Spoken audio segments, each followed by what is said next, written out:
जयतुली भाइयों, मैं माँ शक्ति। आज स्वाध्याय चिंतन का हमारा क्रमांक है 398, यानी कि 2 कम 400। और आज हमारे बीच में आदरणीय आर्यन पांडे साहब। और आपने पूर्व में भी कई विषय लिए हैं, परंतु आज आपका जो विषय है योग वशिष्ठ है, उसका पार्ट 3 है। अब हम आदरणीय आर्यन पांडे साहब से निवेदन करते हैं कि अपना उद्बोधन क्या करें। आदरणीय आर्यन पांडे। ओ सर्वप्रथम गायत्री मंत्र का उच्चारण करते हैं। ओम भूर्भुवः स्वः तत्सवितुर्वरेण्यं भर्गो देवस्य धीमहि धियो यो नः प्रचोदयात्। ओम। दो वैदिक मंत्रों से मैं प्रार्थना करता हूं। ओम विश्वानि देव सवितर्दुरितानि परासुव यद्भद्रं तन्न आसुव। ओम अग्ने नयसुपथारा ये अस्मान् विश्वानि देव वयुनानि विद्वान् यो योध्यस्माज्जुहुराणमेनो भूयिष्ठान्ते नम उक्तिम विधेम। हे सकल जगत के उत्पादक प्रकाश स्वरूप परमात्मन, आप हमारी बुराइयों को, दुर्वसनों को, आपत्तियों को दूर करें और जो कल्याणकारी हो वह हमको प्राप्त कराएं। सबसे अग्रणी, आगे ले जाने वाले अग्नि स्वरूप परमात्मन, आप हमारे सारे कर्मों को जानते हैं। आप हमको सन्मार्ग पर ले चलते हुए समृद्धि प्राप्त कराएं। इस मार्ग में जो भी बाधाएं आए उन्हें आप दूर करें। हम आपको बार बार प्रणाम करते हैं। ओ सर्वप्रथम आदरणीय श्री अरविंद शर्मा जी का आभार, उनको प्रणाम। उन्होंने मुझे आज फिर कुछ वक्तव्य देने का, आपके समक्ष अपने विचार प्रस्तुत करने का अवसर दिया। आप सबको, जितने भी प्रबुद्ध विद्वान और विदुषी मातृशक्ति उपस्थित हैं, उन सबको भी मैं प्रणाम करता हूं। आपके ही कारण यह विचार, यह स्वाध्याय, यह सत्संग चल रहा है।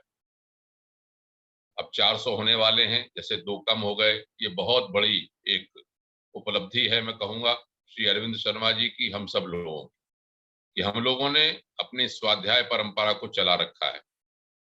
स्वाध्याय प्रवचनाभ्याम न प्रबोधितव्यम, तैत्तिरीय उपनिषद में आप सब जानते हैं, जब छात्र अपनी शिक्षा पूरी करने के उपरांत गृहस्थ आश्रम के लिए या अपने परिवार में जाना चाहता था, तब वहां पर प्रसिद्ध उपदेश हैं, सत्यम वद, धर्मम चर, स्वाध्यायान मा प्रमद। उससे पहले कहते हैं मातृदेवो भव, पितृदेवो भव, आचार्य देवो भव। माता पिता आचार्य के प्रति आदर करो, सत्य बोलो, धर्म का आचरण करो। और फिर कहते हैं स्वाध्याय प्रवचनाभ्याम न प्रमुदितव्यम, स्वाध्याय और प्रवचन के लिए कभी प्रमाद नहीं करना चाहिए। वैसे भी स्वाध्याय का अर्थ जप भी है और शास्त्रों का आलूडन विवेचन भी है, सत्संग। तो यह परंपरा चल रही है। निश्चित रूप से मैं और लोगों का भी यही अनुभव होगा, मैं समझता हूं कि कम से कम मेरा ये अनुभव तो है ही कि इस स्वाध्याय सत्संग में भाग लेने के कारण पहले तो दूसरे विद्वानों के विचार सुनना, तरह तरह के विचार, तरह तरह के विषय रखे गए, उससे एक नई जानकारी मिलती है, सोचने का तरीका मिलता है। और फिर जब अपना बोलने का नंबर आता है तो आप शास्त्रों का आलूडन करते हैं, सोचते हैं, 1 घंटा बोलते हैं, तो कम से कम यह समय हमारा बहुत अच्छा बीतता है। यह बड़ी प्रभु की कृपा है। इसी प्रकरण में धीरे धीरे, जैसे योग वासिष्ठ का ग्रंथ को लेकर इस पर विचार करने का विचार आया, आपके समक्ष विचार प्रस्तुत करने का।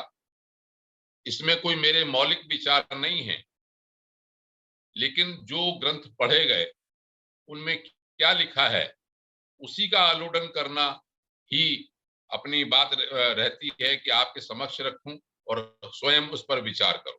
तो कहीं ना कहीं जब शास्त्रों का, अच्छे सात्विक शास्त्रों का आलोडन किया जाता है तो हमें सही मार्ग मिलता है, सोचने का अवसर मिलता है।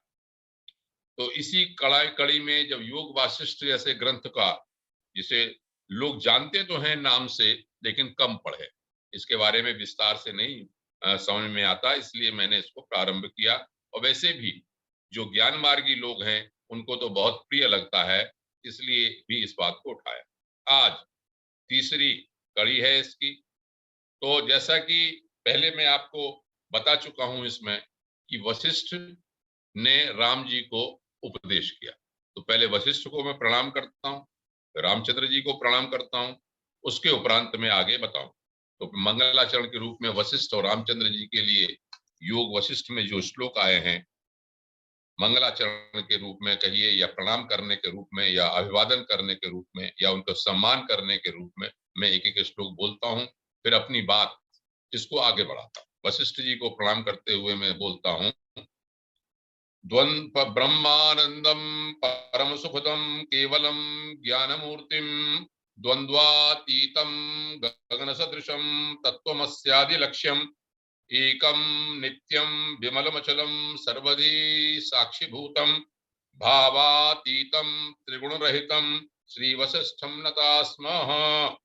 श्री रामचंद्र जी को स्मरण करते हुए सम्मान सहित यह श्लोक पढ़ता हूं मैं। आद्यंत वर्जित विशाल शिलांतराल संपीड चिदघन वपुर गगनामलस्त्वं स्वस्थो भवा जठर पल्लव कोशलेखात् लीलास्थिताखिल जगत जयते नमस्ते। साथियों, जैसा कि मैं बता चुका हूं आपको पहले कि विश्वामित्र जी दशरथ जी के दरबार में आए रामचंद्र जी को लेने के लिए। रामचंद्र जी को बुलावा भेजा तो उनके द्वारपाल ने या परिचरों ने यह कहा कि वो तो कई दिन से अपने कमरे से ही नहीं निकले, तीर्थ यात्रा से जब से लौटे हैं तब से वो कह रहे हैं कि संसार असार है, कार्य करने का कोई लाभ नहीं। जब असार है, नश्वर है, तो मैं काम क्यों करूं। तब विश्वामित्र ने ये कहा कि नहीं, उनको मोह नहीं हुआ है, बोध की स्थिति में है, उनको यहाँ पर बुला के लाइए और वशिष्ठ जी वो ज्ञान देंगे उनको कि जिससे वो उस परम पद, परम स्थिति में प्राप्त हो जाएंगे जिसमें हम और विश्वामित्र जी ने कहा मैं और वशिष्ठ जी हैं। मैं रामचंद्र जी के बारे में जानता हूं वो कौन। इसी को आगे बढ़ाते हुए यह मैंने बताया था कि योग वासिष्ठ में लगभग एक जगह लिखा हुआ है कि 32,000 श्लोक हैं, लेकिन भीकल लाल आत्रेय जी ने लिखा है कि जो ग्रंथ उपलब्ध होते हैं उसमें 28,000 करीब श्लोक हैं। और यह भी कहा कि इसमें 7 प्रकरण हैं, चैप्टर्स जिसे बोलते हैं। पहला है वैराग्य प्रकरण, जिसमें वैराग्य हुआ, यह हम पूरा कर चुके हैं। मुमुक्षु व्यवहार प्रकरण, आज मुमुक्षु व्यवहार प्रकरण में प्रवेश करेंगे। उसके बाद है उत्पत्ति प्रकरण, फिर है स्थिति प्रकरण, फिर है उपशम प्रकरण। उसके उपरांत निर्वाण प्रकरण पूर्वार्ध और निर्वाण प्रकरण उत्तरार्ध। संक्षेप में कहा जाए, एक लाइन में, एक पंक्ति में कोई कहे तो क्या है योग वासिष्ठ में? ज्ञान, ज्ञान का ग्रंथ है। फिर इसके बाद इसका विस्तार है, तरह तरह से अपने अपने विचार रखे हैं। जो कुछ विचार और ग्रंथों से मिलते हैं और कुछ विचार ऐसे हैं जो इसके अपने अद्भुत प्रकट।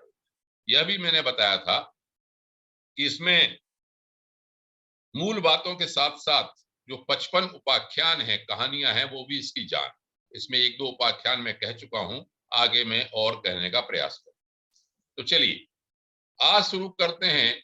तो जब उन्होंने बताना प्रारंभ किया, वशिष्ठ जी ने रामचंद्र जी को उपदेश देना प्रारंभ कर दिया है कि सुखदेव जी क्या भेजा था और इत्यादि इत्यादि, तब एक बात ये आई कि रामचंद्र जी ने जो प्रश्न किए थे उसमें ये था कि संसार में दुख है। तो यहां पर ये चैप्टर शुरू होता है, उन्होंने कहा कि नहीं, दुख निवृत्ति का उपाय है, दुख निवृत्ति का उपाय। मैं बुद्ध जी की जो शिक्षाएं हैं, बौद्ध दर्शन जो है, उसमें चतुष्टय के नाम से जो आता है उसका बहुत अध्ययन तो नहीं, लेकिन मुझे पता है कि संसार है, दुख है तो दुख का कारण है तो उसका निवृत्ति का उपाय भी है, समाधान भी है। उसी तरह से यहाँ पर दुख निवृत्ति का उपाय, दुख निवृत्ति के उपाय के बारे में यहाँ पर ये कहते हैं कि पहले तो जब ये दूसरा जो प्रकरण है मुमुक्षु व्यवहार माने मोक्ष की इच्छा करने की, जब साधक को इच्छा होती है वैराग्य के बाद, तब मुमुक्षु प्रकरण प्रारंभ होता है। इसमें यहाँ लिखा, देखिए संसार के बारे में कितनी कठोर बातें इन्होंने यहाँ पर लिखी। लिखा, संसार क्या है? विषमो ही तराम संसार रागो भोगी व दशति असिरीव छिनत्ति कुंत एव विधयति। संसार का राग जो है, आसक्ति है, जो बहुत दुखदाई है, सांप की तरह डसती है, तलवार की तरह काटती है, भाले की तरह बीधती है। फिर कहते हैं रज्जु एव अवशेषति, रस्सी की नाई लपेट लेती है, पावक एक दहती, आग की तरह जला देती है, रात्रि एव अंधयति, जैसे रात में अंधकार में कुछ दिखाई नहीं पड़ता। उस दुख संसार की आसक्ति में आम मनुष्य को कुछ समझ में नहीं आता, सही क्या है गलत क्या है। अशंकित परिपतित पुरुषान पाषाण एवं विवशी करोति, कि जो इसमें गिरते हैं उनको पत्थर की तरह दबा देती है, बुद्धि को हर लेता है यह आसक्ति, स्थिरता को नष्ट करती है, मोह के अंधकार में कुएं में डाल देती है, तृष्णा से मनुष्य को जर्जर कर देता है संसार। ऐसा कोई दुख नहीं है जो संसार से आसक्ति करने वाले को ना होता हो। ये तो डराने की बात हो गई कि भाई संसार में हमें समझना चाहिए कि हम इतने इतने कष्टों में हैं। लेकिन अब कहते हैं निवृत्ति कैसे होती है, तो ये कहा कि ज्ञान से ही निवृत्ति होती है। कुछ महत्वपूर्ण श्लोक हैं, उसमें कहा कि संसार रूपी विष का जो वृक्ष है वो अज्ञानी को तो दुख देता है, लेकिन ज्ञान जो है, जो ज्ञानी प्राप्त हो जाते हैं वो उससे एक क्षण में ही निकल जाता है। लिखा है संसारोत्तरणे जंतो उपायो ज्ञानम एवि तपोदानम तथा तीर्थम अनुपाया प्रकृता। इसका अर्थ ये हुआ कि जो तप है, दान है, तीर्थ है, उन उपायों से भी बढ़कर संसार को पार जाने के लिए ज्ञान एक ऐसा उपाय है कि यदि आप ज्ञान को आपने उतार लिया, पहले जान लिया फिर उतार लिया, आगे आएगा कि इसको शास्त्र को कैसे समझें, कैसे इसको जाने, तो उसके बाद कहा कि आत्मज्ञान से परम शांति मिलती है। ज्ञायते परमात्मा चेद राम दुख से संतति क्षयम एति विपावेश शांताभिविशुचिका। हे राम, ये जो दुख है संसार का, ये दूर हो जाता है यदि आप ज्ञान प्राप्त कर। यहाँ तो ये बात आ गई कि आपको ज्ञान प्राप्त करना चाहिए। अब एक महत्वपूर्ण चैप्टर दूसरा शुरू होता है, जो हम प्रारब्ध कर्म के बारे में, कर्म की जो थ्योरी मानते हैं कि जो किया हुआ कर्म है उसका फल अवश्य भोगना पड़ेगा, अवश्य में भोक्तव्यम कृतम कर्म शुभाशुभम, कि भैया हम कुछ भी करें हमें तो फल भोगना ही है। उसके विपरीत वो बात तो कहते हैं, लेकिन उसके विपरीत योग वासिष्ठ में क्या बात लिखी है जो मैं बताने जा रहा हूं, वो है जीवन में पुरुषार्थ का महत्व। क्या कहते हैं कि पुरुषार्थ की जो है बहुत ही श्रेष्ठता है, और बल्कि चैप्टर का तो इस तरह से लिखा है कि पुरुषार्थ का महत्व है, दैववाद का निराकरण है। अब उसमें क्या लिखा कि हे राम, इसकी प्रारंभ ऐसे ही होता है कि पूर्व जन्म के पौरुष से भिन्न दैव कोई वस्तु नहीं है। अब देखिए पुरुषार्थ के बारे में क्या क्या कहते हैं और दैव के बारे में क्या कहते हैं, ये थोड़ा सा समझने की बात है, क्योंकि हम जो परंपरागत दृष्टि से और ग्रंथों में या अपने विचार में रखते हैं कि नहीं भाई कर्म जो किया है उसका फल हमको भोगना ही पड़ेगा। इसके थोड़ा सा हट के योग वासिष्ठ क्या कहता है, पहले तो पुरुषार्थ की बात जरूर करते, ये नहीं कि भाई जो होगा यद भाव्यम तद भविष्यति, जो होना है वो होगा। जो योग वासिष्ठकार हैं इनका थोड़ा विचार अलग, कहते हैं कि हे रघुनंदन, संसार में सदा ही सबसे इस संसार में अच्छी भांति किए हुए पुरुषार्थ द्वारा चीज प्राप्त की जा सकती है। यो यमर्थम प्रार्थयते तदर्थम चेहते क्रमात् अवश्यम तत् तमावाप्नोति न चेत अर्धा निवृत्तते। जो जिस पदार्थ को पाने की प्रयास करता है, उसको यत्न करता है, उसको अवश्य ही प्राप्त कर लेता है, बशर्ते वह बीच में न छोड़ दे। बार बार विघ्न पुनः पुनः प्रतिरभ्यन्यमाना प्रारब्ध मुत्तम जना न परित्यजंती। नीति शतक का बड़ा प्रसिद्ध श्लोक है कि प्रारभ्यते न खलु भग्न भयेन नीचे ही प्रारब्ध मित्तम जना परित्यजंती। मध्यम जना परित्यजंती, जो प्रारंभ ही नहीं करते लोग, मध्यम लोग प्रयास करके या कठिनाई आप इन्हें छोड़ देते हैं, लेकिन जो उत्तम लोग होते हैं चाहे कितने विघ्न बार बार आए छोड़ते नहीं। उसी बात की पुष्टि यहाँ पर योग वासिष्ठ में लिखा है कि चुपचाप बैठे रहने से कुछ प्राप्त नहीं होता, जो जैसा जैसा प्रयत्न करता है वैसा वैसा फल करता है। अब यहाँ पर एक महत्वपूर्ण श्लोक आता है, आत्मैव ह्यात्मनो बंधु आत्मैव रिपुरात्मनः आत्मा आत्मना न चेत त्रातः तद उपायस्ति नेतरः। हिंदी में अर्थ इसका यह हुआ कि आत्मा ही आत्मा का मित्र है, आत्मा ही आत्मा का शत्रु है। यदि आत्मा ही आत्मा की रक्षा नहीं करता तो दूसरा कोई उपाय नहीं। देखिए, आप सब लोग श्रीमद् भगवद गीता पर बहुत से प्रवचन सुन चुके हैं और विद्वान। मुझे याद आता है इसका बिल्कुल एक तरह का इसी तरह का श्लोक, 6ठे अध्याय का 6ठा श्लोक, उद्धरेत आत्मनात्मानम नात्मानम अवसादयेत आत्मैव ह्यात्मनो बंधु आत्मैव रिपुरात्मनः। एक पंक्ति बिल्कुल उसकी मिलती है 6ठे अध्याय के 6ठे श्लोक की, जो मुझे इस समय याद आया। वहां पर लिखा कि उद्धरे आत्मना आत्मानम, अपना उद्धार स्वयं अपने आप करे, नात्मानम अवसादयेत, अपने को अवसाद में न डाले। क्यों? कि आत्मैव ह्यात्मनो बंधु आत्मैव रिपुरात्मनः, आप अपने स्वयं मित्र हैं, आप अपने स्वयं शत्रु। यही बात इसमें अगर एक बार और चैप्टर आगे आएगा कभी, श्रीमद् भगवद गीता से मिलते हुए बहुत से श्लोक आते हैं, क्योंकि वो सूत्र एक सिद्धांत है। तो इसी सिद्धांत को यहाँ पर इन्होंने बताया कि आत्मैव ह्यात्मनो बंधु आत्मैव रिपुरात्मनः, आप अपने स्वयं ही मित्र हैं, स्वयं ही शत्रु हैं। अब इतनी बात कह के ये कहा कि पराधीनता की निंदा की, ईश्वर प्रेरितो गच्छेत स्वर्गम नरकमेव वा स सदैव पराधीना पशुरेव न संशय। जो मनुष्य यह समझता है कि ईश्वर का भेजा हुआ ही आदमी स्वर्ग या नरक में जाता है, सदा पराधीन रहता, मतलब जो लिख दिया, हाँ ये है एक दृष्टिकोण है, एक मार्ग है, लेकिन कि भाई जो हमारे किस्मत में लिखा होगा तो वो होगा।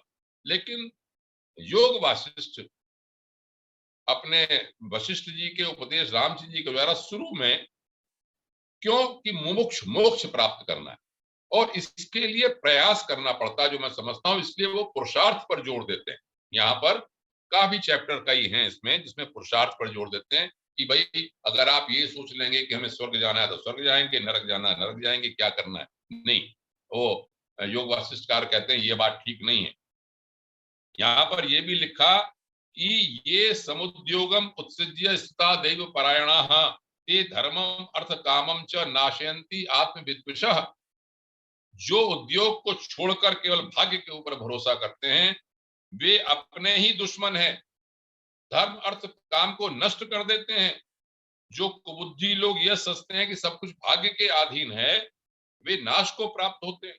यह बात प्रत्यक्ष देखने में, अनुभव में आती है। बताओ, जो लोग शूर हैं, कहते हैं जो बहादुर लोग हैं, जो उन्नति करने वाले हैं, जो ज्ञानी हैं, जो पंडित हैं, बतलाओ उनमें से कौन संसार में भाग्य की प्रतीक्षा करता है? वो अपना प्रयास स्वयं करता है। तो अब बात आ गई, प्रयास करना चाहिए। अब कहते हैं दैव के को, दैव जिसे भाग्य बोलते। योग वासिष्ठकार क्या कहते हैं दैव के बारे में? बड़े क्रांतिकारी विचार है, मैं तो समझता हूँ दैव के बारे में। यहाँ की जगह लिखा दैवम नाम न किंचन, दैव नाम की कोई चीज ही नहीं है, दैवम न विद्यते। एक जगह लिखा, छोटा सा एक श्लोक का चतुर्थांश है, दैवम असत सदा, दैव असत है, दैवम न किंचते कुर्तुम केवल कल्पने दृषि, कल्पना ही मात्र है, देव कुछ नहीं करता है, बाकी कुछ नहीं है, देव है ही नहीं। संसार में मृत शरीर के सिवा सभी में क्रियाएं दिखाई पड़ती हैं और ये क्रिया द्वारा फल की प्राप्ति होती है, इसलिए देव की कल्पना निरर्थक है। अगर आप गीता को ध्यान करें तो मुझे आता है कि आप न क्षणमपि जातु तिष्ठत्य कर्मकृत, बिना कर्म के आदमी एक क्षण भी नहीं रह सकता, ये कहा। अब इसको आगे कहते हैं, थोड़ा सा और रिफाइन करते हैं, अपने मत को और बढ़ाते हैं, समझाते हैं कि देश और काल के अनुसार देरी में अथवा शीघ्र ही किए हुए पुरुषार्थ के फल की प्राप्ति का नाम ही दैव है। जैसे हम कहते हैं कि जो हम परिभाषा करते आए कि भाई कुछ संचित कर्म है, कुछ प्रारब्ध कर्म है, संचीकरण कर्म है, पुराने जन्मों के कर्म है, वो हमें भोगने पड़ते हैं। एक लाइन कर दी, अवश्य में भोक्तव्यम कृतम कर्म शुभाशुभम। तो यहाँ पर परिभाषा दे दी वही, ये कह दिया हमने पुरुषार्थ किया, देश और काल देरी में अथवा शीघ्र ही जो किए हुए पुरुषार्थ के फल की प्राप्ति है वही नाम देव है। फल देने वाले पुरुषार्थ द्वारा शुभाशुभ अर्थ प्राप्ति का नाम ही फल सिद्धि है, देव है। जो पुरुषार्थ अवश्य प्राप्त करने वाली वस्तु है इस संसार में देव कहलाती है। मतलब पुरुषार्थ द्वारा जो चीज प्राप्त होनी है वही देव कह दिया, वही भाग्य कह दिया। जो कर्म दृढ़ता से तीव्र प्रयत्न से संसार में किया जा चुका है वही देव कहलाता है।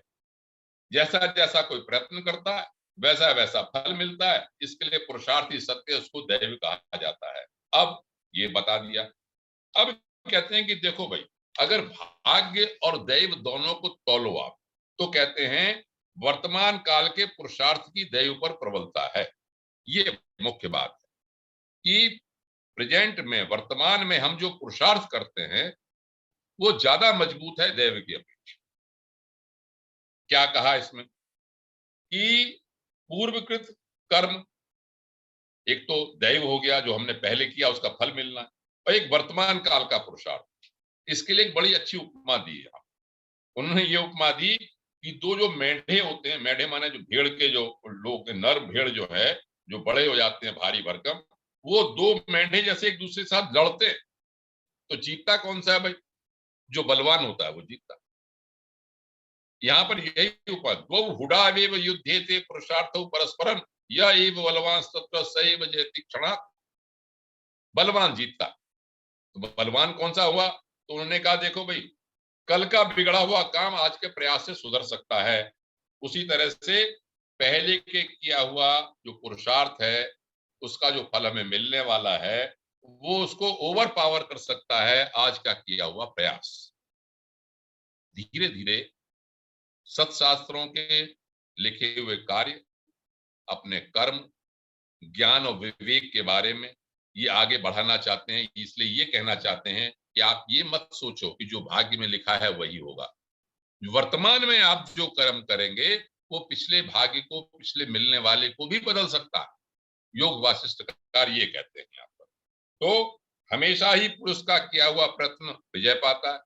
उद्वेग रहित होकर जो पुरुषार्थ करता है वही विजय पाता है। पूर्व काल के कर्म की अपेक्षा आजकल का किया हुआ कर्म बलवान। इसलिए यहां पर उन्होंने कहा कि आदमी को इतना पुरुषार्थ करना चाहिए, तावत तावत प्रयत्नेन यतितव्यम सुपौरुषम प्राक्तम नम पौरुषम यादम यावत अशुभम शाम्यति स्वयं। यहां पर कहते हैं इतना प्रयास करना चाहिए, इतना पुरुषार्थ करना चाहिए कि जिससे उसके पूर्व काल के कर्म शांत हो जाए। यहाँ पर बीच में सत्पुरुषार्थ की बात भी कही। पुरुषार्थ का मतलब ये नहीं कि ऊट पटांग जो भी काम है शास्त्र के विरुद्ध वो आप करते रहो, नहीं, आप शास्त्र अनुसार काम करो, शास्त्र विरुद्ध के अनुसार काम मत करो। स्पष्ट एक श्लोक में लिखा है कि शास्त्र के अनुसार काम करेंगे तो परमार्थ की प्राप्ति होगी, और शास्त्र विरुद्ध आप पुरुषार्थ करेंगे तो आपको अनर्थ हो जाएगा। इसलिए शास्त्रों और सज्जनों के सत्संग करो और पुरुषार्थ का आश्रय लेकर बुद्धि को निर्मल करो, इस संसार सागर को पार। यहां तक तो हो गया इसके प्रबलता की बात, साधक के दैव की जगह पुरुषार्थ की बात कहते हैं। अब बात क्या आती है कि भाई क्या करो? तो क्या करो के बाद उन्होंने ये कहा कि चार द्वारपाल हैं। चार द्वारपाल हैं, यहाँ पर साधक को जीवन कैसा होना चाहिए ये बताते हैं राम को वशिष्ठ जी। मैं एक दो उपाख्यान भी लेना चाहूंगा धीरे धीरे, पर अभी पहले मैं इस पे आता हूं कि उन्होंने साधन क्या कहा। ये योग वासिष्ठ की भी बात समझनी चाहिए मोटी के। उनका पहले, हे राम, शास्त्रों के श्रवण करने से, सज्जनों के सत्संग से, जैसे हम सब लोग बैठते हैं भिन्न भिन्न शास्त्रों को सुनते हैं, आप सबके सत्संग का, विद्वान लोगों का सत्संग करते हैं, उससे मन को पवित्र कर, चित्त की शुद्धि होनी चाहिए। वैराग्य, शास्त्र, उदारता आदि गुण रूपी यत्न से अपने मन को ऊपर उठाना चाहिए। मतलब ये प्रकरण चल रहा है, जैसे मैंने कहा, मुमुक्षु व्यवहार प्रकरण। मोक्ष की इच्छा होनी चाहिए, इस संसार को, संसार सागर को पार करने की, जाने की इच्छा भी होनी चाहिए। यदि आप यही नहीं समझते कि संसार निसार है या संसार एक माध्यम है प्रभु तक जाने का, संसार रहने का, वहीं पर रहने तक का माध्यम नहीं है, तो आगे कैसे बढ़ेंगे। इसलिए पहले वैराग्य हुआ, उसके बाद उनका उस पे बताया उन्होंने कि भाई आपको कैसे उत्पत्ति उसकी हो रही है, आपको कैसे उससे दूर होना है, उसके बाद मोक्ष व्यवहार प्रकरण चलता है। यहाँ पर कहा मोक्ष के 4 द्वारपाल। मैं पहले वक्तव्य में से संक्षेप में बोला था मैंने, यहाँ पर थोड़ा सा विस्तार कर देता हूँ, दो श्लोक की टिप्पणी इसमें करके आगे बढ़ता हूँ कि मोक्ष के 4 द्वारपाल कहे। कौन कौन से? संतोष, साधु संगश्च, विचारो अथ शमस्तथा, एत एव भवाम्बोधौ उपायस्तरणे नृणाम। संतोष, साधुओं का संग, विचार, शम, ये संसार रूपी सागर को पार करने के 4 उपाय हैं। मोक्ष द्वारे द्वारपाला चत्वाराः परिकीर्तिताः, ये मोक्ष के दरवाजे के 4 द्वारपाल इन्होंने कहे। अब आती है बात कि शम क्या है। शम के बारे में इन्होंने ये कहा यहाँ पे कि सज्जन के भीतर सब जीवों के प्रति मित्रता का भाव होता है, परम आत्म तत्व स्वयं प्रकाशित होने लगता है। वास्तव में मैं अपने को भी देखूं तो दूसरों के दुर्गुण देखने का बहुत एक इतना बड़ा दृष्टिकोण पड़ जाता है कि ये जाने अनजाने में पड़ा रहता है और खत्म नहीं हो पाता। मैं अपनी व्यक्तिगत बात, आप अपना अपना परिशीलन सभी कर हो सकता है, आप बहुत अच्छे सभी होंगे, लेकिन मैं समझता हूं दूसरे की कमी तुरंत पर छिद्र अवलोकन। एक जगह मैंने पढ़ा था, ये थोड़ी सी बात के अपने विचार का मेरा विचार आ रहा है।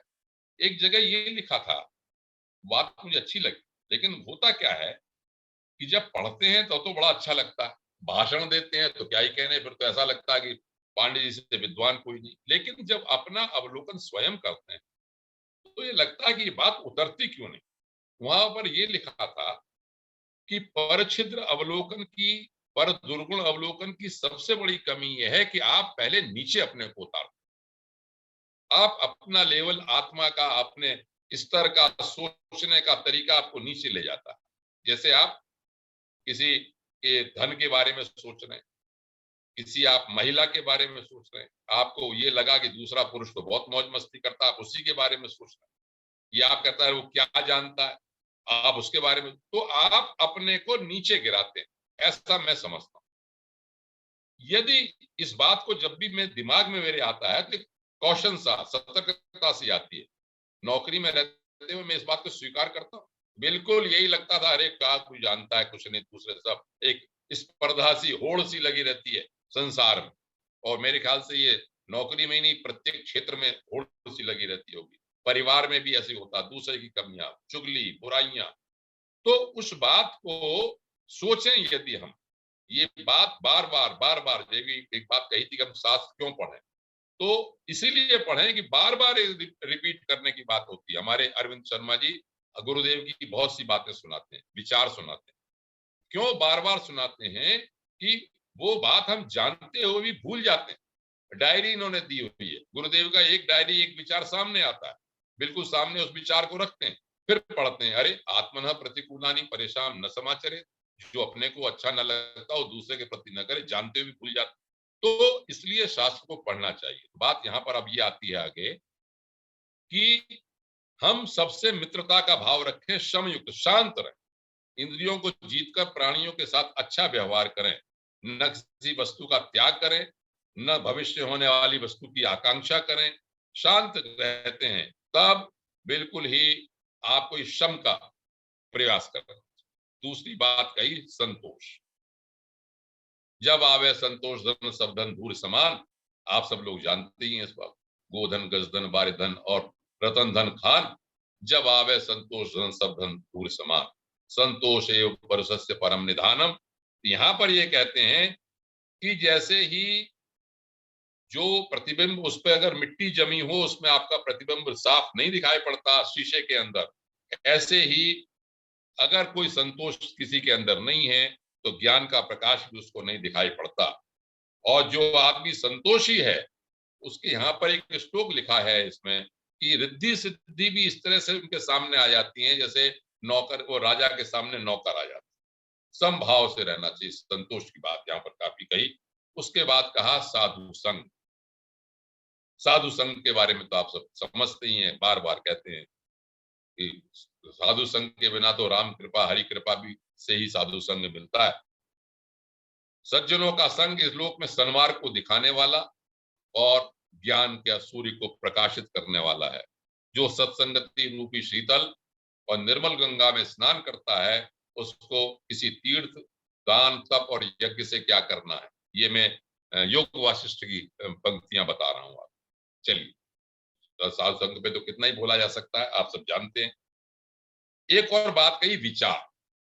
एक विचार शब्द एक नया आया, लेकिन विचार शब्द को अगर आप समझ लें तो ऐसा लगेगा कि ठीक है, बिना विचारे कोई तत्व अच्छी तरह से नहीं जाना जा सकता।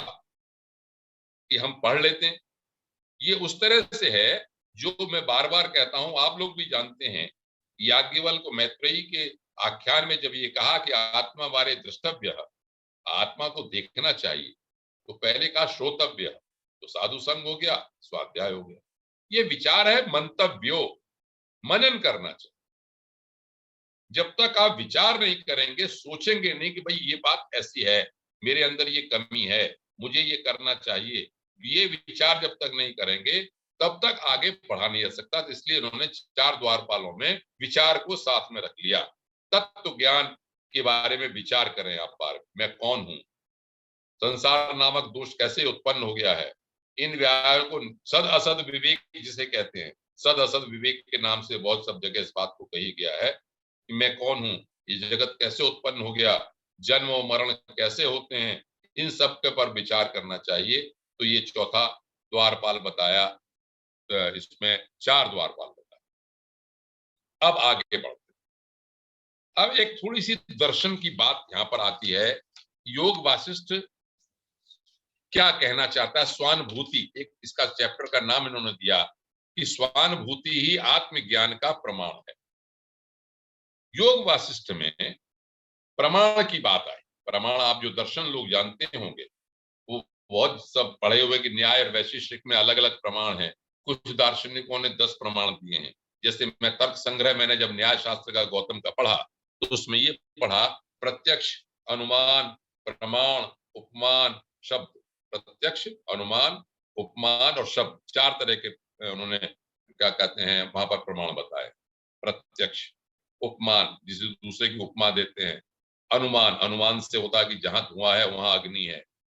उपमान का मतलब क्या होता है कि आप जंगल में जा रहे हो तो आपको अगर गाय जैसा कोई जानवर दिखाई पड़े जिसके यहाँ पर श्लाषा नहीं हो, खाल न लटक रही हो, तो समझ लेना कि नील गाय है। और शब्द माने जो आप शास्त्र हैं वो जो कहते हैं वो शब्द प्रमाण। ऐसे कहा।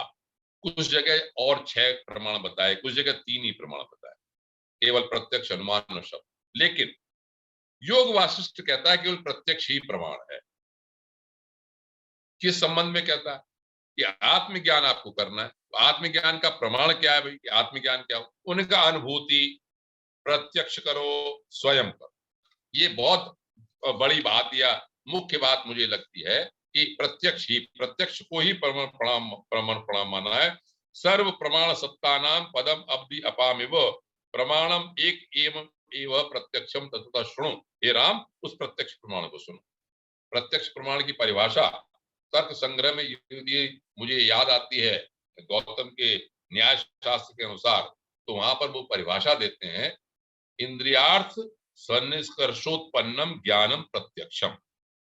हमारी जो 5 इंद्रियां हैं, वो मन भी साथ, इनसे जो पास में आके हमको जो ज्ञान मिलता है वो प्रत्यक्ष ज्ञान। वो कहते हैं आत्मज्ञान प्रत्यक्ष ज्ञान ही है। उसकी अनुभूति तब होगी जब आप स्वयं करेंगे। सुनते रहिए, लगता रहेगा, लेकिन आप आत्मज्ञानी तब बनेंगे जब आप अपने आप ही इसका अनुभव करें। गूंगे का गुड़ जैसे कि होता है ना, फिर आपको हो जाएगा, तब आपको लगने लगे हाँ समझ में आ रहा है, ऐसा शास्त्र कहते हैं। तो इसके बाद वो कहते हैं कि एक बात और थ्योरी चली इसमें, इसको मैं जरा अच्छी तरह से बताना चाहूंगा कि कई बार हमारे यहाँ ये कहते हैं थोड़ा सा भ्रम हो जाता है कि उपमान और उपमेय, यहां पर एक परिभाषा दर्शन की और देते हैं जो मुझे अच्छी लगी, इसलिए मैं आपके सामने रखता हूं कि जिस परिभाषा और विधि से शास्त्र का श्रवण किया जाता है वह है दृष्टांत। दृष्टांत देते हैं, दृष्टांत देते। इसके बाद में उन्होंने बहुत ही खोल के बात कही जो मैं आपको कहना चाहता हूं कि ज्ञान देने के लिए जो सादृश्य बताते हैं विद्वान, उसे तो दृष्टांत कहते हैं, लेकिन वो ये कहते हैं कि मैं यहां ब्रह्मोपदेश के प्रसंग में तुमसे जो दृष्टांत कह रहा हूं उसमें एक देश से साधर्म का प्रकृतार्थ परिग्रहण किया जाता है। मतलब क्या है? मतलब यह है कि उपमान रूप में है, उसमें जिस विषय को समझाने के लिए मैं आपको दे रहा हूं, कहते हैं ज्ञान कैसे होता है, जैसे अंधकार को दीपक नष्ट कर देता है, तो ज्ञान इसी तरह से हमारे अज्ञान को नष्ट कर देता है। दिया, दृष्टांत दिया।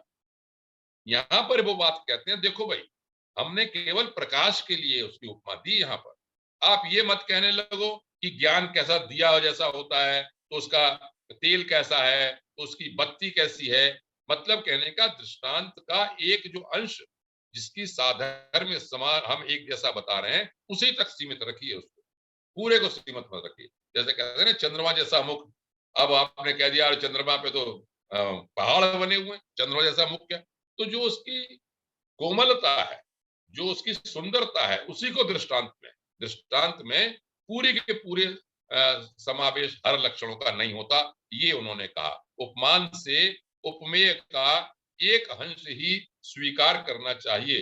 दृष्टांतों में जिस अंश में समता संभव हो उस अंश के साथ ही सम्य करना चाहिए। बुद्धिमान पुरुष को ज्ञान प्राप्ति के लिए उपमान से उपमेय का एक अंश ही स्वीकार करना चाहिए। ये एक अच्छी बात है। प्राय बहुत जब कोई हम दृष्टांत देते हैं तो कहने लगा इसमें ऐसा है, तो पूरे का पूरा जो दृष्टांत जिससे दिया रहा उस वस्तु को कहते हैं हर चीज बताओ, एक जैसी कैसी नहीं। उन्होंने कहा एक और बात थी, कुतर्क का सहारा लेकर अपवित्र विकल्पों के द्वारा प्रबुद्धता का नाश नहीं करना चाहिए। और दृष्टांत और उसके अलावा जो चीज रह गई उसके पचड़ों में नहीं पड़ना चाहिए। है क्या? शास्त्रोपदेश यत्न का आश्रय लेकर उत्तम परम पद के लिए प्राप्त करना चाहिए, प्रयास करना चाहिए हमको। और जब हम प्रयास करने लगते हैं तो जिस इंद्रिय के प्रति जो ज्ञान सिद्ध होता है वही प्रत्यक्ष कहा जाता है। अनुभूति हो, वेदन हो, प्रतिपत्ति, अलग अलग नाम के अनुसार शास्त्र में उसी का प्रत्यक्ष कहा गया है। वही अहंता की प्रतीति विषयभूत साक्षी पुरुष कहा गया है। विचार तो स्वयं ही स्वकर्मानुसार प्राप्त हुए अपने शरीर का नाश करके शीघ्र ही महान परम पद को प्रकट कर देता है। विचारशील तो अपने आप ही अपना अनुभव होता है। विचारमान जब उस पर एक और बात कही कि जब परमात्मा पद प्राप्त हो जाता है तो विचार भी उसमें लीन हो जाता है, केवल परमात्मा ही रह जाता है। तो पूर्ण से पूर्ण निकल जाता है, तब वो पूर्ण का वही क्या वही रह जाता है। तब इन्होंने ये कहा ज्ञान और सदाचार का समान रूप से अभ्यास नहीं किया जा सकता। एक और बात इन्होंने बहुत अच्छी कही, ये बात देखिए मुझे अच्छा लगा कि पहले संत समागम रूपी युक्ति के द्वारा बलपूर्वक अपनी बुद्धि को बढ़ाइए। पहले कहते हैं ना, जैसे हम अष्टांग योग पढ़ रहे हैं तो बहुत से मन में आता कि भाई पहले यम करें, कि पहले नियम करें, कि पहले पांचों करें, कि पहले क्या करें, फिर आसन करें, कि प्राणायाम करें, या क्या। तो उसको बताने के लिए यहाँ पर एक अच्छी बात मुझे बड़ी अच्छी युक्ति लगी, आपके सामने रखता हूं। मैं पढ़ रहा था इसको कि पहले संत समागम करके युक्ति के द्वारा बलपूर्वक अपनी बुद्धि को बढ़ाई। सज्जनों की बात सुनी, अपनी बुद्धि को बढ़ाई। उसके पश्चात महापुरुषों के लक्षणों के अनुकरण से अपने में महापुरुषता लानी चाहिए। इसमें ये लिखा है कि ये परस्पर क्या कहते हैं, एक दूसरे के सहयोगी होते हैं। सत्पुरुषों के सदाचरण से ज्ञान की वृद्धि होती है और ज्ञान से सत्पुरुषों के आचरण की वृद्धि होती है। एक दूसरे के पूरक हैं ये। आप इसलिए इसमें कहा कि आप कोई भी एक चीज कीजिए, एक दूसरे के पूरक हैं। ऐसा नहीं है कि ज्ञान और सदाचार का समान रूप से अभ्यास नहीं किया जा सकता। पुरुष को इनमें एक भी सिद्धि नहीं होती, दोनों के दोनों आपको चली चाहिए, आप जिसके भी चाहें। इसमें लिखा कि संत समागम से बुद्धि को बढ़ाइए, अनुकरण करने से महापुरुषता ले जाइए, ज्ञान से गुण में वृद्धि होती है, गुण से ज्ञान में वृद्धि होती है, सदाचरण से ज्ञान की वृद्धि करो, ज्ञान से सदाचरण की वृद्धि करो, परस्पर सहयोगी है। ये बात अच्छी कही। यहाँ पर कह के मुमुक्षु प्रकरण जो है वो समाप्त हो जाता है। मुमुक्षु प्रकरण समाप्त होने के उपरांत एक कहानी छोटी सी मैं आपके सामने रख दूं, आज उपाख्यान, उसके बाद 5 मिनट हैं तो ये समाप्त हो जाएगा उपाख्यान का मतलब। इसमें 55 उपाख्यान हैं।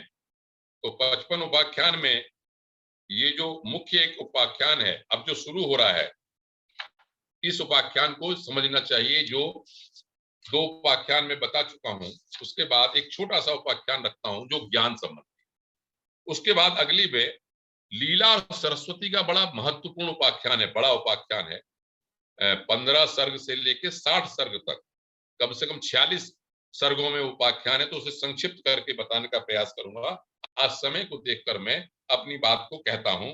एक आकाशज की कथा इसमें आती है। यहाँ रामचंद्र जी ने वशिष्ठ जी के सामने वैराग्य की दशा बताते हुए मृत्यु के साम्राज्य का वर्णन किया था।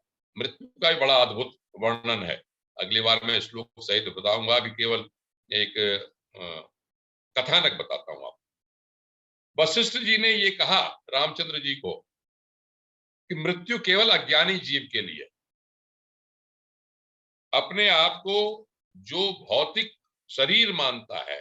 देखिए वही बात आ जाती है गीता के दूसरे अध्याय वाली कि हम देह तो नश्वर है, हम तो वास्तव में आत्मा है। तो इसको योग वासिष्ठ किस तरह से समझाना चाहते हैं, ये बात आप देखें। इन्होंने ये किया जो तत्वज्ञानी है, जिसके मन में कोई वासना नहीं है, वो सकाम कर्म नहीं करता, चिदाकाश में स्थित रखता है। तो उन्होंने आकाशज, आकाश से उत्पन्न होने वाले एक तत्व की कहानी सुनाई वशिष्ठ जी ने रामचंद्र जी को। आकाशज नाम का एक ब्राह्मण था, उसकी उत्पत्ति शुद्ध चिदाकाश से हुई थी, बिना कर्म किए लीला मात्र से हुई। जैसे प्रभु ने लीला की और उनकी उत्पत्ति हो गई। उसके मन में कोई भी चिदाकाश स्वरूप में स्थित रहता था। उसके मन में कोई कामना नहीं होती थी, कामना से प्रेरित होकर वो कर्म नहीं करता था। एक बार बहुत जब जिसका लंबा जीवन हो गया तो वहां वशिष्ठ जी कहते हैं कि राम, मृत्यु को ये ख्याल आया कि ब्राह्मण तो बहुत समय से जीवित है और ये अभी तक मरा ही नहीं है। बहुत प्रयास किया उसका, वो असफल रही उसे मारने के लिए। मौत को बड़ा आश्चर्य हुआ, खेद भी हुआ, क्रोध भी हुआ। जब असफलता हो गई कि वो उस ब्राह्मण को नहीं मार सकी मृत्यु, तो यमराज के पास, तो यमराज के पास जाने के कहा कि भाई ये ब्राह्मण तो मरा ही नहीं मेरे से। तो यमराज ने कहा, हे मौत, हे मृत्यु, तू एक निमित्त मात्र है। पुरुष तो अपने आप ही अपनी वासनाओं से, कर्मों से, देह से मरता। जिसके अंदर वासनाएं नहीं उसे मारेगी क्या? तो एक तू निमित्त मात्र है, तू किसी को नहीं मार सकती। केवल प्राणियों के कर्म ही उसको मारते हैं। जिसको वासनात्मक कर्म किए जिसने, वही शिकार होता है तुम्हारा। जाओ आकाशज ब्राह्मणों के कर्मों की तलाश करो। तुम उस आकाशज ब्राह्मण को मारना चाहती हो तो पहले उसके कर्म की तलाश करो कि उसने कौन से कर्म ऐसे किए हों जिसका उसको फल मिलेगा। और उन्होंने कहा अच्छा ठीक है, तो इसमें लिखा है, आप वशिष्ठ जी बता रहे हैं कि उसने एक जासूस की तरह से मृत्यु उसके पीछे लगी और उसको देखने लगा। उसके पूर्व काल के हम उसका पूर्व काल में उसने क्या क्या किया था, पूरा जैसे चिट्ठा बोलते हैं, इतिहास उसने देखा। तो उसने ये पाया कि एक भी वासनात्मक कार्य नहीं किया था, वासनात्मक कार्य नहीं किया था, और उसकी सदा आत्मा में स्थित रहता था, इसलिए उसकी किसी प्रकार की वासना नहीं थी। तो और उसको क्षण भंगुर देह और मन के साथ कभी आत्म तत्व का अभिमान नहीं। सीधी सी बात, कहानी बताने के लिए आत्म तत्व में स्थित रहता था। तो मृत्यु में समझ में आ गया कि उस आकाशज ब्राह्मण का जीवन उसके बाहर है। यमराज के पास मृत्यु गई और बोली कि आप जो ठीक कहते थे कि मैं किसी को नहीं मारती, प्राणियों के कर्म ही उसको मारते हैं। इसके उपरांत अगली बार से एक और बड़ा अच्छा उपाख्यान लीला का शुरू होगा। वो उसका उद्देश्य है दृश्य रूप दोष की निवृत्ति। जो दृश्य दिखाई पड़ रहे हैं, उस उपाख्यान से वशिष्ठ जी ये बताना चाहते हैं कि हमारी अगर निवृत्ति इस दोष की जो हमें दिखाई पड़ता है वो अगर दूर हो जाए, त्रिपुटी में जो ज्ञाता ज्ञान ज्ञेय की बात एक हो जाए, तो हमारा ये दोष निवृत्त हो सकता है। तो इतनी बात कह के मैं आज के वक्तव्य को समाप्त करता हूँ।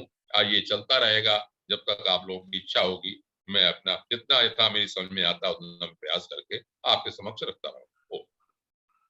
धन्यवाद आदरणीय आर्यन पांडे साहब, आज आपने योग वशिष्ठ का पाठ 3 लिया। अब मैं सभी लोगों को अनम्यूट कर रहा हूँ और इस संबंध में जिस किसी को जिज्ञासा हो तो वो आदरणीय आर्यन पांडे साहब से पूछ सकते हैं। आपकी साउंड बंद है पांडे साहब, बोलिए। पांडे साहब पहली चीज तो मुझे ही बता दीजिएगा आप। अवश्य अवश्य, स्वागत। जो आपकी ना एक लाइन का तो मैं कायल हूँ, एक दिन जैसे मैंने कह भी रहा था, एक दिन मैं परेशान था। जो आपने एक एग्जाम्पल दिया था कि आप एयर कंडीशन में बैठे हैं, जी जी वो एक घटना आई आपने को व्याकुल कर देती है। जी तो मैंने भी महसूस किया था, एक बार मुझे भी थोड़ी सी तृष्णा हो गई थी, जी और तृष्णा को जैसे ही मैंने हटाया तो वो शांति मिल गई। तो वास्तव में ये थॉट ही होते हैं, कहीं ना कहीं कौन से क्लिक कर जाते हैं। तो आज आपने जो वो कहा कि आत्म तत्व में स्थिर रहना, मतलब वासना का ना होना। वासना यानी कि इच्छाएं तो आदमी की बनी रहती है, कभी किसी चीज की वासना, कभी किसी चीज की वासना, कभी किसी की वासना तो समाप्त होती नहीं है। तो आत्म तत्व में कैसे स्थिर मतलब रहेगा, मतलब इसमें ये क्या बताएंगे आगे। अच्छा आगे ज्ञान से, ये ज्ञान पूरा ग्रंथ ही इसके ऊपर आधारित है। इसमें ज्ञान आगे ज्ञान ना जो मैंने पढ़ा जितना, देखिए शास्त्र तरीके जरूर बताते हैं, फिर हमारे ऊपर उतारने की। तो इसमें शर्मा जी, जहां तक मैंने आगे पढ़ रहा हूं मैं, और पढ़ा भी है पहले, इसमें तरीके बताए कि क्या करना चाहिए आत्म तत्व के लिए। इसमें धीरे धीरे योग वशिष्ठ क्या कहते हैं, देखिए अलग अलग शास्त्रों के अलग अलग तरीके हैं। आपके पास अष्टांग योग भी पतंजलि का है, आपके पास भक्ति भी है, भक्ति से अपने आत्म तत्व में स्थित रहते हैं। ज्ञान का अलग तरीका। तो योग वशिष्ठ क्या कहता है इसके बारे में ये कहेंगे आगे कि इसके लिए क्या करना चाहिए, बताएंगे आगे। लंबी कहानी, अभी बहुत दूर जाना है इसमें, धीरे धीरे। ठीक। अब अपनी जिज्ञासा और लोग शांत कर सकते हैं। पांडे जी, मैं ऋषि बोल रहा हूँ। देव ऋषि जी प्रणाम प्रणाम। बाकी तो ठीक है, ज्ञान है, ज्ञान से सब शंकाएं दूर होती हैं। मैं वापस उसी पे आता हूँ, भाग्य और पुरुषार्थ पे। जैसे बोलते हुए, जब पुरुषार्थ के करने के बाद जो प्राप्ति होती है, जो फल मिलता है, वही भाग्य है। तो इसका मतलब भाग्य और पुरुषार्थ, मैं पुरुषार्थ इसीलिए कर रहा हूँ क्योंकि मेरे ये भाग्य में लिखा है। तो मेरे हिसाब से पुरुषार्थ भाग्य सब एक ही चीज है। भाग्य वही है, जो हो जाता है वो भाग्य है, अदरवाइज भाग्य तो कोई लिख के देता नहीं है। तो मेरे हिसाब से ये अपने आप को संतोष करने वाली बात है। कर्म तो आदमी करता है, ये 5 इंद्रियां भी अपने आप कर्म करती हैं, बिना कहे कर्म करती हैं, और बुद्धि के मुताबिक हम दो बाकी कर्म करते हैं जिसका फल मिलता है, और ये कर्मेंद्रियों का फल भी मिलता है। तो ये फल मिलना और भाग्य में कोई अंतर नहीं है मेरे हिसाब से, क्योंकि हम कर्म वही करते हैं जो हमारे भाग्य में है। हमने इसलिए ये कर्म किया क्योंकि उसका जो फल मिल रहा है वो मेरे भाग्य में। आप इसका तर्क में जो दिया, उसका आपका क्या विचार है? देखिए देव ऋषि जी, मैंने योग वासिष्ठ का विचार आपके सामने रखा। जैसा हम जानते हैं, जो ग्रंथ जिस विचार को लेके चलता है उसको महत्व देता, उसको प्रधानता देता। मैं यदि आपके ऊपर मतलब कोई भक्ति वाला श्रीमद् भागवत या नारद भक्ति सूत्र बोलूं तो उसमें और तरह से लिखा है। यहाँ पर जो चैप्टर है, क्योंकि योग वासिष्ठ जो मैं समझ रहा हूं ज्ञान प्रधान है, ज्ञान के बारे में कहता है इसलिए। और ज्ञान क्या है? रामचंद्र जी कर्म से विरत हो गए यहाँ पर, तो उन्हें कर्म में लाना है। जैसे अर्जुन कर्म से विरत हो गया, तो अगर वो ये सोचे जो भाग्य में होगा हो जाएगा, तो तब उनको वहां पर उसके जो अर्जुन की जो ड्यूटी थी वो समझाई। यहाँ पर ये समझाया कि नहीं भाई, ये संसार कुछ है ही नहीं। अब आप इस समझ लो, योग वासिष्ठ ये कहेगा आगे कि संसार कुछ नहीं है, संकल्प मात्र है, जो हम सोचते हैं वो ये कुछ है ही नहीं, पुरुषार्थ करोगे वही है। मेरा कहना ये है। तो वो कहते हैं लेकिन आत्मज्ञान बिना पुरुषार्थ के नहीं हो सकता। इसलिए उन्होंने यहाँ पर जो मैंने पहले ही कहा था कि जब मैं बोलता रहूंगा तो ऐसा लगेगा जैसे तो श्रीमद् भगवद गीता कहती है दैवम चैवात्र पंचमम 20% अधिष्ठानम तथा कर्ता करणम चै पृथक विदम विविधास्य पृथक चेष्टा दैवम चैवात्र पंचमम 20% दैव को रखते हैं वो वहां पे। तो यहाँ पर उन्होंने स्पष्ट ये कर दिया। मुख्य बात आपने जो बात कही कि हमको अपने मन में, हम जब आपने ये भी कहा ना हम जो कर्म करते हैं वही भाग्य में ही होता है, उसी कर्म करो।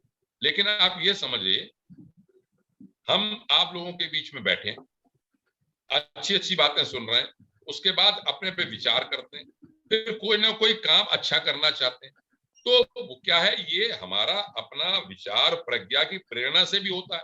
और फिर आप ये भी कह सकते हैं कि नहीं भाई, वो पहले ये लिखा था कि हमको तो अच्छा सत्संग लोगों का मिलेगा ही। क्यों कि 6ठे अध्याय में गीता में ये भी कहा कि मुनीना सुशीनाम श्रीमताम के योग भ्रष्टो भी जायते। हे अर्जुन, जो प्रयास करता है इस रास्ते में, उसका अगर देह समाप्त भी हो जाता है तो अगले जन्म में वो पवित्र लोगों में, योगियों के लोगों में जन्म लेता है। वहां पर मैं ऐसा वातावरण बनाता हूं जैसा कि इस समय वातावरण बन गया। हम सब लोग पुराने जन्मों में बहुत अच्छे कर्म किए हुए हैं, जो हमारा एक ऐसा वातावरण बन गया कि हमारे पास फिर भगवान की ओर जाने का एक वातावरण बन गया है। तो बात आपकी वही है, हम उस पचड़े में न पड़े। मैं जो व्यक्तिगत रूप से समझता हूँ, अपना पुरुषार्थ करें, जो शास्त्रोचित है वो हम काम करें। और जो वही बात है, जो क्या होना है वो हमारे अधिकार में नहीं है, लेकिन हमें पुरुषार्थ करना जरूर चाहिए। योग वासिष्ठ लेकिन ये कहता है कि पुरुषार्थ ही से ही सब कुछ हो। योग वासिष्ठ ज्ञानी बन के पुरुषार्थ करो। सत्य कर्म करो।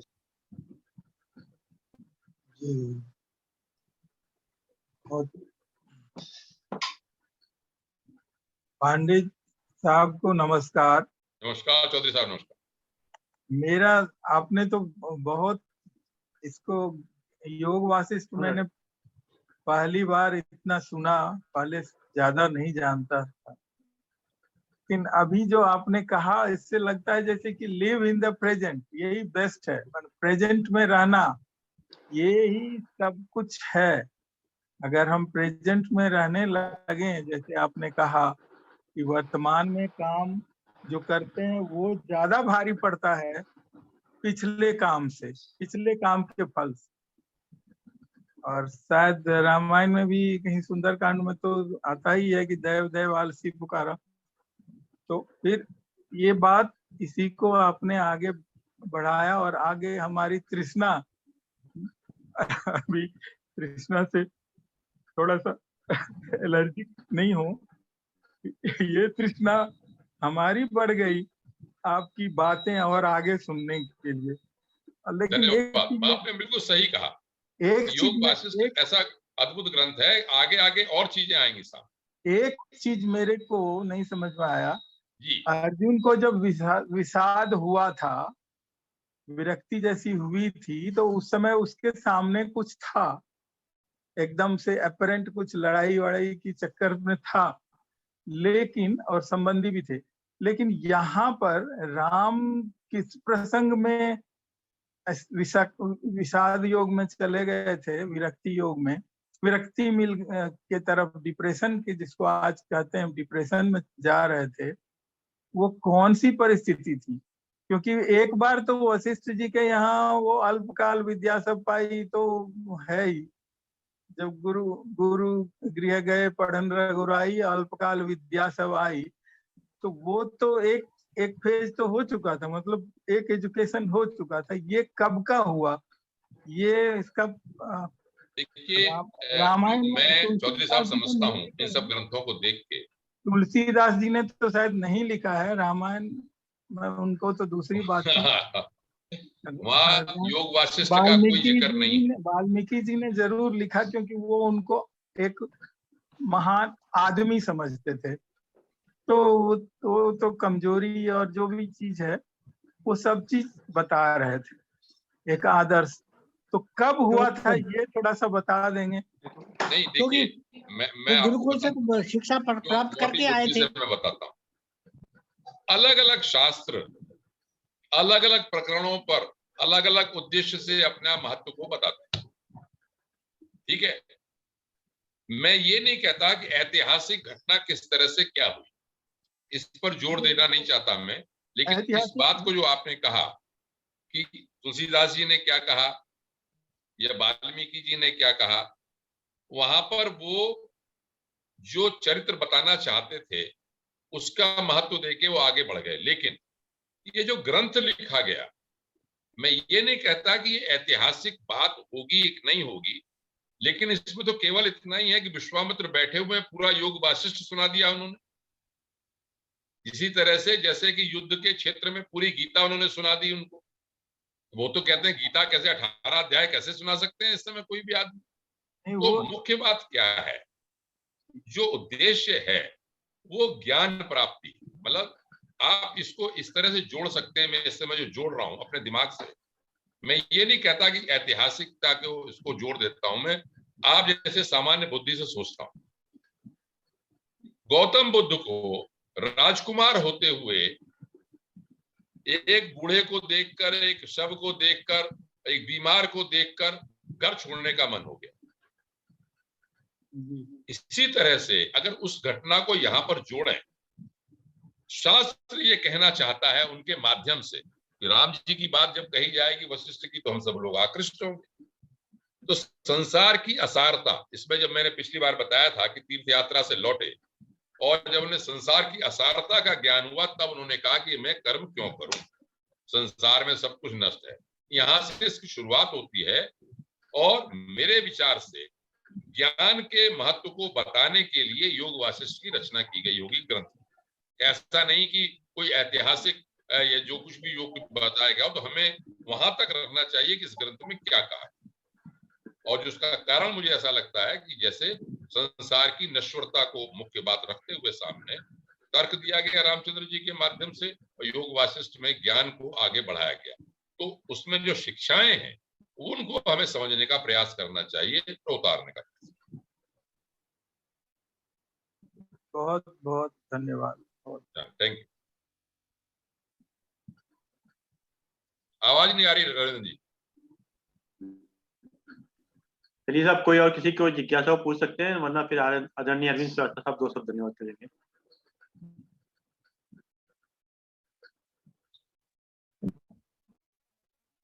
कोई जिज्ञासा हो पूछ सकते हैं, वरना फिर आदरणीय अरविंद श्रीवास्तव साहब 2 शब्द।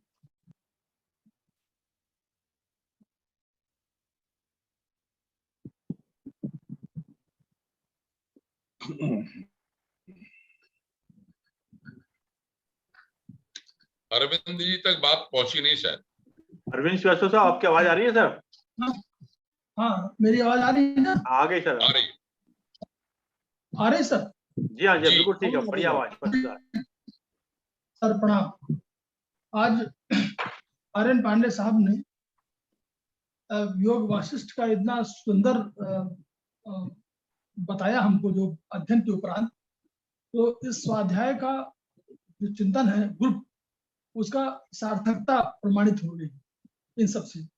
क्योंकि हम में से बहुत लोगों ने, मतलब मैं यही कहता है कुछ लोगों ने पढ़ा होगा, लेकिन अधिकांश लोगों ने योग वासिष्ठ या इस तरह के धार्मिक ग्रंथों को और जो ज्ञान के भंडार हैं उनको पढ़ा ही नहीं।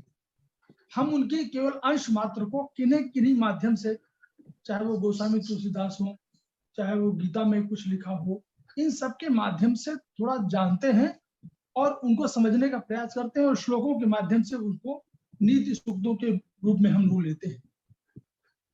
लेकिन इस पूरे ग्रंथ को आप देखिए तो पूरे ग्रंथ में क्या है, सबसे बड़ा जो पॉइंट रखा गया है योग वासिष्ठ में, वो सर ने बहुत बढ़िया कहा कि यह इस रूप में स्थापना है कि कोई आदमी, किसी को वैराग्य उस उम्र में हो रहा है जिस उम्र में नहीं होना चाहिए। उनकी उम्र है क्या, राम की उम्र जो बता रहे हैं कि उस समय वो 25 वर्ष के भी नहीं रहे होंगे। अब उसमें उनको वैराग्य हो रहा है, जबकि यह कर्म भूमि उनका है। अभी कर्म और ज्ञान का उनको समन्वय करना है। तो उस उम्र में उनको क्या चाहिए, उनको चाहिए कि ज्ञान के माध्यम से और कर्म की प्रधानता की जाए।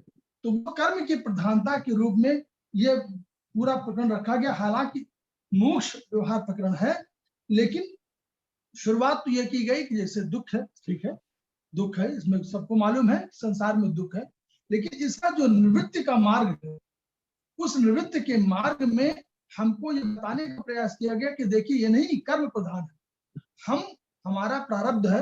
प्रारब्ध तो इसलिए कहा गया क्योंकि हमारा दर्शन, हमारा भारतीय दर्शन बहुत अधिक चीजों से प्रभावित है और उसमें दर्शन के आधार पर यह प्रारब्ध की कंसेप्ट हुई। लेकिन आगे चल के प्रारब्ध कर्म और पुरुषार्थ में पुरुषार्थ को महत्व दिया गया, इसलिए कि अगर पुरुषार्थ को महत्व नहीं देंगे तो संसार में जो आपने गति है वह गति स्थिर हो जाएगी, रुक जाएगी, कहीं ना कहीं रुकावट आ जाएगी। तो पुरुषार्थ को है जीवन आपको चलाने का मार्ग एक देता है। फिर उन्होंने कहा पुरुषार्थ ही फल देता है और पुरुषार्थ भाग्य को, अगर भाग्य कोई है तो उसको भाग्य को परिवर्तन करने की क्षमता भी रखता है। और इसीलिए उन्होंने कहा कि प्रारब्ध की अपेक्षा पुरुषार्थ को अधिक महत्व रखा गया। फिर चार द्वारपाल की जो कंसेप्ट आया, फिर उन्होंने कहा कि उसमें कहा आत्मावलोकन की जो बात आई कि आत्मावलोकन हम स्वयं करें और परिच्छिद्र अवलोकन कम करें, उनको कम देखें। फिर वही सारे सिद्धांत आए जो हमारे दर्शन में है कि तत्व ज्ञान, सत असत विवेक सारे हैं। दूसरा पॉइंट बहुत महत्वपूर्ण रहा इसमें कि जो प्रत्यक्ष और प्रमाण, अनुमान, उपमान और शब्द जो है, इन सब में सबसे अधिक प्रत्यक्ष को महत्ता दी गई।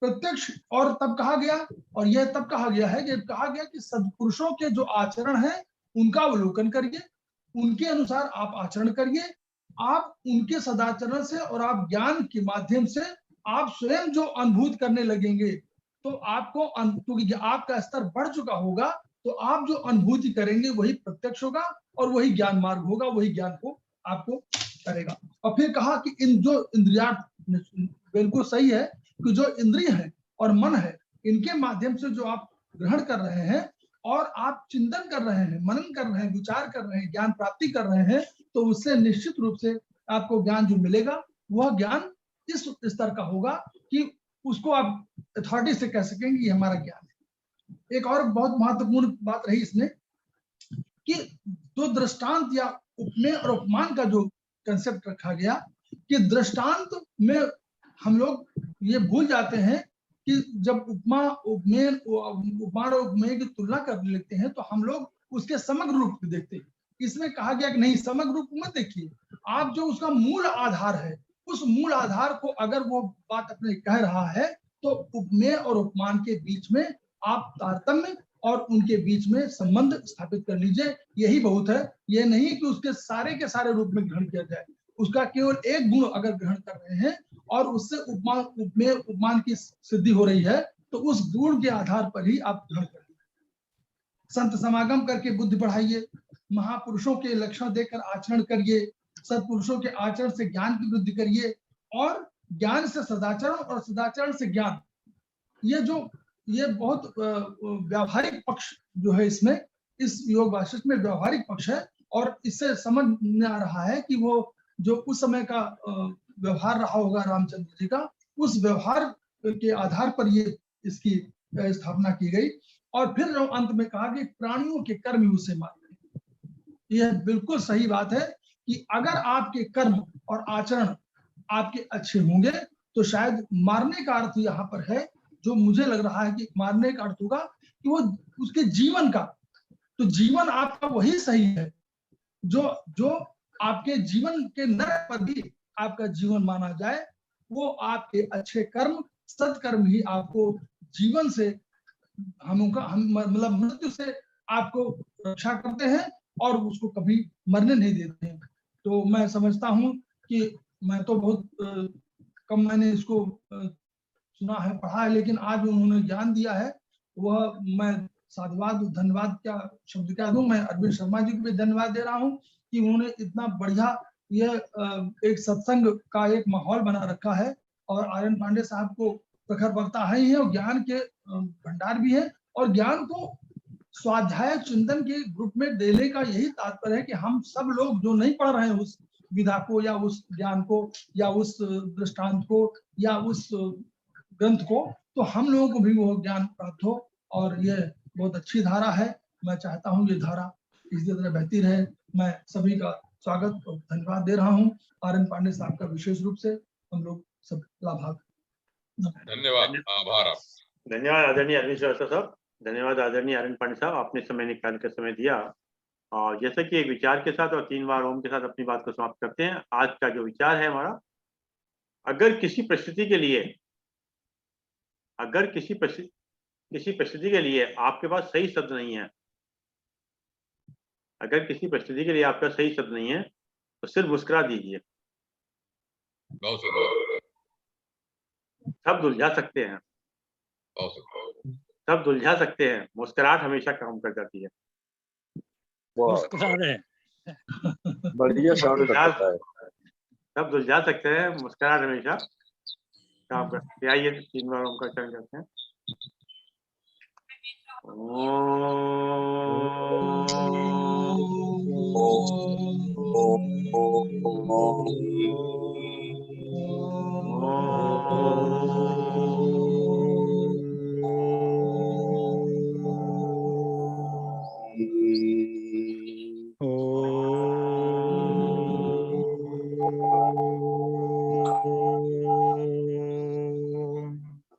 शांति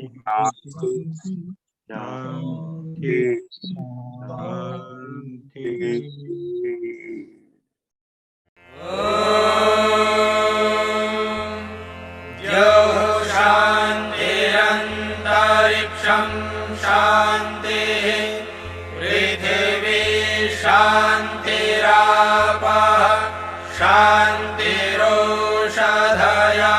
शान्तिः वनस्पतयः शान्तिर्विश्वे देवाः शान्तिर्ब्रह्म शान्तिः सर्वं शान्तिः शान्तिरेव शान्तिः।